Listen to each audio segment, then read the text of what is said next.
Hello, Waringa Musa here, also known as Carol Watkins. Welcome to the Dogon People and the Spirituality Part 1.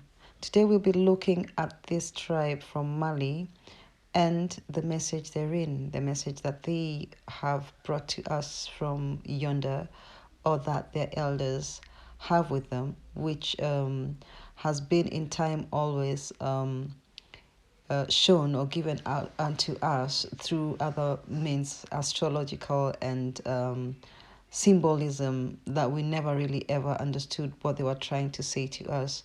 And as we move on into the age of knowledge, which we are in at the particular moment, we will see and we'll come to understand what different symbolism mean in a lot of tribes and cultures and spirituality of the African people, which has been up to now seen as paganism. And this is something as well that we will discuss and try to debunk. So welcome again, and let's do this. It's going to be fun. So who are these Dogon people? Who are the Dogon people? Well, the Dogon people are an ethnic group or tribe living in the Central Plateau region of West Africa. And today we will be looking at the Dogon spirituality and beliefs. What do they believe? Where do they come from? What is the history of the Dogon people? What is the etymology of the name Dogon? And what is their connection with the Sirius B and the astrology chain of the stars and the belt of Orion? Now, what we know is that Dogon people speak the Dogon languages, which are said to be a close-knit language family spoken by the Dogon people. That is what we know from the Wikipedia and other books. They are said to be tonal languages, most like Dagul having 2 tones, some like Duron also having 3. Well, I don't know what to say about that because I have listened to the Dogon people speaking, and it might sound to a person who is not of that culture or a foreign person, it might sound like it's like some of those sub tribes. I would say they might sound 2-tonal or 3-tonal. It's just like me being here and listening to a Chinese speak. I mean, it always sounds like 3 tones to me, just like the way they have their names. So it goes like da da da and ta ta ta. That's the way it sounds to me. It doesn't matter whether it is a whole sentence that is spoken or not. And the thing that most people don't realize is that just like the way we have emojis, languages have got a shortening of the articulations because it's not difficult then to fish out the connotation of the word, because it's a language that one has been using for a long time. So if you've been using a language for a long time and you are with the same group of people, then it depends on the way you pronounce your word. And this is very popular among very many African languages, that you will find that maybe one word will carry very many different meanings depending on how it's pronounced, and in the same breath it's the same thing as well. So like I said, it will be a little bit far-fetched to say that it's a 2-tonal or a 3-tonal language.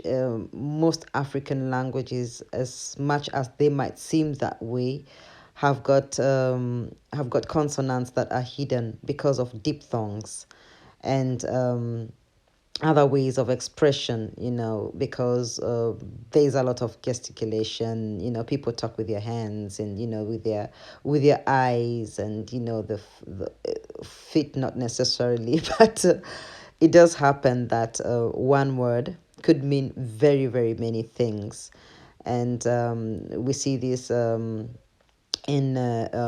languages like Yoruba and some other traditional or very old languages, like the languages that were basically known as the Taneta, Taka, and the funny thing is that as much as people do say that the Dogon language has got no relative, it's just a language on its own, or the Dogon languages are just languages on their own. It's not true, because if you even look at the areas of where the Dogon people are found, you will see similarities with some of the basic breakdowns of the Netter, the TR languages, which were Kemetic languages. Kemetic being that part of Egypt and Sudan and what was originally called Northeastern Africa before the Suez Canal was blasted. So those were the Taka, children of the light, and before somebody came and called them children of the dark. And therein you will see that there is a lot of similarity. You look at a word like Kemet. Kemet being a name that people prefer to call modern day Africa as a whole, believing that that was the original name for Africa, which is not, but that's another story for another day. Then you find this word Kemet, which is just basically KMT, or like you find what people call nature nowadays, NRT. People will come in and put their own consonants in it, E for netter and E again for Kemet, whereby it was not necessary, because the language itself was fully knowledgeable to the people, and you could always fish out or just know what the meaning is without having to dwell on those consonants, which were not even in some languages. You didn't even have them, and most people will say it's because there was no written African languages, which is not true, which is again another story for another day. So you'll find, like, for example, in that part of modern day Egypt, all the way to the Sudan, they will use Kemet for that part of land. They say Kemt for that part of land. And then you go a little bit further towards Uganda, Rwanda, where you had very, very large people and tall people that time. And part of East Africa as well. You have people who are almost hitting 3 meters, that tall, giants. And they used to call them Kimtu. Kimtu being a big person, or a very, very huge person. And then you'll find as well, it was a way of differentiating languages. So you find the people who spoke with Mtu, Ntu at the end, Ntu. And when the white people came into Africa and they realized that there were people who speak that way, they put them under one whole language family and they call them the Bantus. And the Bantus, you'll find them all the way from North Africa down south, west, central, east. They are everywhere, and I think they are the larger part of the African people, and some of them have been divided not properly, and will be put into a group of Nilotes and Cushitic people, but that is as well a very long story, because it's just people who came into Africa and decided that they're just going to have their own observation and analysis and just do what they want to do according to how they perceived it as best. Anyway, having said that, we come now to the etymology of the Dogon people, whereby again somebody will come in and say that the Dogons claim that they came from the dog star. I, as a person, have never heard or seen any Dogon claim that they came from the dog star. It's just that people assume when they hear stories. They do speak of the dog star, and they do speak of of the dwarf that escorts it, and they do speak of the Orion belt, and they will do their divination practices based on this astrological circle. But they will tell you that they believe that they came from Ama, or Ma, again, which is, I think, another corruption of mat, which basically means the understanding of the universe, and the laws of the universe. You have to understand the laws of the universe. You have to understand math, which is as well the etymology of mathematics or matter. And to be able to understand all these things that the Dogons understand, there is a science behind it.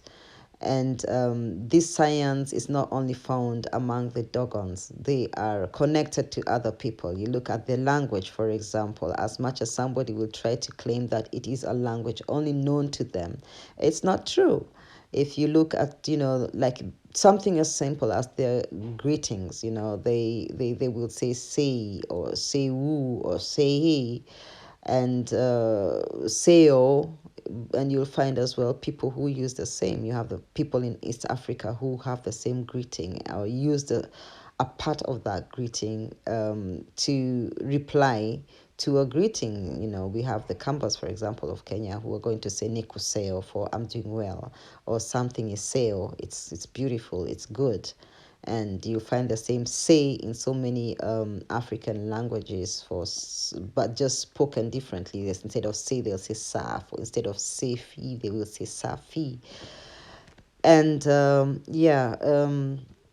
so those are the kind of similarities that you will find. And the reason why the Dogons say that they came from that area is because, I mean, from the star, is because they believe that is where the power, or the mightiest power, the supreme power, abode east. I mean, that's their abode for the almighty power, the almighty, the Nyamo, and in some languages, nyamo is an animal. So, but for them, it is the Almighty, and the Egyptians believe the same. The pyramids are aligned as well, the same manner towards the Orion belt, and because they believe as well that the tree of life is found. It's not a belief; it's actually a proven fact that the tree of life is found in the Sama Triangle, and the Sama Triangle has got all three names of the gods that are worshipped today. El, and Allah, and the Supreme God.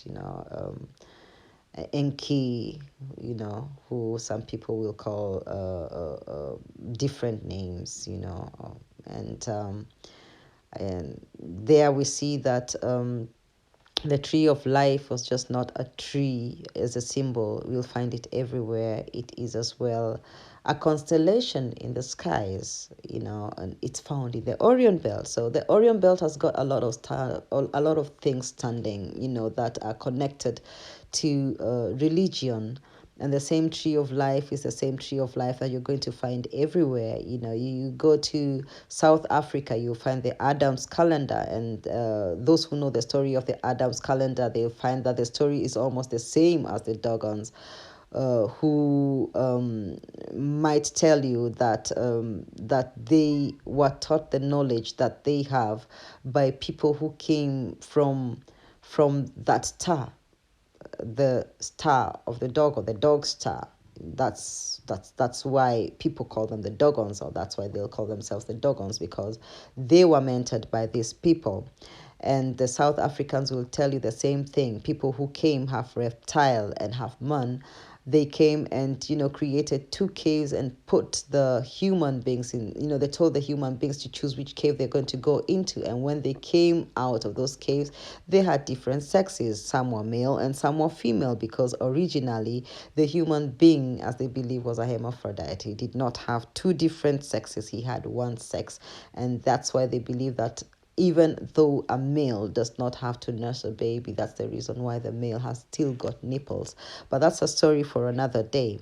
So, and another example will be the tree of life in the Stonehenge, and you'll find a similar setting of stones as well in the Gambia, which happens to be the oldest circle in the whole world. You will find the tree of life there. You'll find the same symbolism in the Christianity, where Jesus was crucified on a tree, and people will say that the inscription on top of the cross, the INRI inscription, means Jesus, King of the Jews.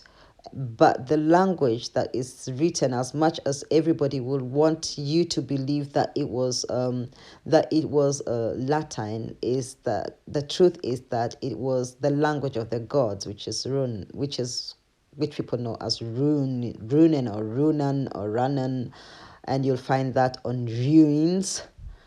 And the meaning of it was actually Esau, Isa being Jesus' name, and then the old turns into the new, or the old is undone into the new on the U being a yew tree, which is as well in some countries known as the tree of death and life.